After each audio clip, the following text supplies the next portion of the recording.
Market kripto dan saham Amerika Serikat bisa gonjang-ganjing bulan Agustus ini. Ini kalender event penting di bulan ini yang akan gerakin market secara besar-besaran. Kenapa? Karena ada momen krusial. Data inflasi AS, ketegangan geopolitik Rusia dan Iran. Yuk kita bahas. Kita mulai dari yang paling penting dulu. 8 Agustus, Rusia versus Ukraina, rujuk atau makin merajuk. Satu keputusan Rusia bisa bikin market meledak. Tenggat gencatan senjata Rusia dan Ukraina. Pemerintah AS menetapkan 8 Agustus sebagai batas waktu baru terkait negosiasi gencatan senjata antara Rusia dan Ukraina. Jika tidak ada perkembangan, risiko geopolitik bisa meningkat, dan itu biasanya berdampak negatif ke market global, aset risiko seperti kripto dan saham teknologi efek risk-off. Jika muncul kabar positif, gencatan tercapai, bisa munculkan relief rally di kripto dan sektor saham defensif. 12 Agustus, data CPI keluar. BTC to the moon atau panic sell, CPI atau Consumer Price Index AS, kripto sensitif terhadap CPI. Jika data bagus, BTC dan altcoin bisa langsung naik. Prediksi awal menyebut inflasi kemungkinan melandai sedikit. Kalau data lebih rendah dari ekspektasi, bisa jadi pemicu mini rally. 14 Agustus, pengumuman PPI AS. Harga produsen naik sama dengan resesi makin dekat, Producer Price Index AS. PPI tinggi sama dengan sentimen negatif. Sementara, PPI atau Producer Price Index adalah indikator inflasi dari sisi produsen, dan biasanya jadi leading indikator sebelum CPI rilis. Kalau naik signifikan, pasar bisa tegang karena biaya produksi naik dan harga barang bisa ikut naik di hilir.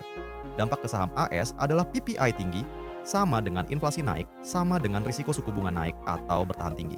Saham, terutama sektor teknologi dan growth cenderung terkoreksi. Investor cenderung risk-off pindah ke aset aman.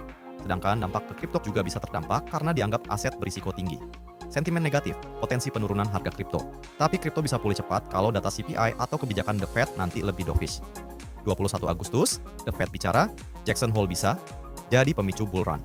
21 Agustus ada beberapa event di tanggal ini yang bisa jadi pemicu bull run, diantaranya Simposium Jackson Hole, The Fed. Simposium Jackson Hole jadi ajang penting di mana pejabat The Fed sering memberi sinyal arah kebijakan suku bunga jangka menengah. Pernyataan yang dovish, melunak, bisa memberi harapan pasar untuk potensi penurunan suku bunga dalam beberapa bulan ke depan. Kalau hawkish masih ketat, bisa memicu koreksi di saham growth dan kripto. Tapi kalau nada pidatonya positif, ini bisa jadi katalis awal untuk bull run menjelang Q4. FOMC Minutes. Rilis notulen rapat The Fed ini akan memperkuat persepsi pasar soal sikap bank sentral. Jika mayoritas suara mulai condong ke arah penurunan suku bunga, reaksi pasar bisa positif. Earnings Walmart atau WEMT. Walmart sebagai raksasa retail AS merefleksikan kekuatan belanja masyarakat. Kalau hasil earnings bagus, ini bisa memperkuat sentimen bahwa ekonomi AS masih bertahan dan mendorong indeks saham konsumer dan retail. S&P Global PMI. PMI global menggambarkan aktivitas manufaktur dan jasa di berbagai negara. PMI di atas 50 menunjukkan ekspansi. Jika data membaik, bisa menambah optimisme pasar global dan ikut mengangkat aset berisiko seperti kripto dan saham. 28 sampai 29 Agustus, 2 hari ini bisa ubah Q4. AI, inflasi, geopolitik campur, jadi satu. Kesepakatan nuklir Iran atau JCPOA.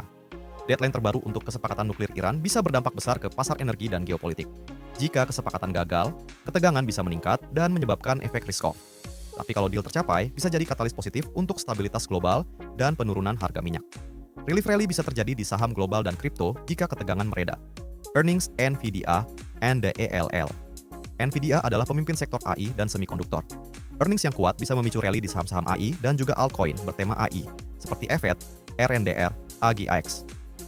Dell juga cukup berpengaruh untuk sentimen sektor teknologi. Hasil earnings yang solid bisa memperkuat sektor growth di Nasdaq. Data inflasi PCI AS. Personal Consumption Expenditures atau PCI adalah tolok ukur inflasi favorit The Fed, bahkan lebih utama dari CPI. Jika data inflasi PCE lebih rendah dari ekspektasi, pasar bisa menyambutnya positif sebagai sinyal. The Fed bisa mulai longgarin kebijakan moneter. BTC, ETH, dan saham teknologi kemungkinan akan merespons positif data ini. Perhatikan tanggal-tanggal krusial tadi dan siapkan strategi buat masing-masing skenario. Gunakan juga momen volatility buat entry atau akumulasi aset kuat saat harga diskon. Ingat, bukan chart doang yang menggerakin harga, tapi juga event makro dan sentimen global seperti ini. Subscribe channel YouTube Ajaib untuk dapat insight penting setiap hari. Ajaib semua bisa.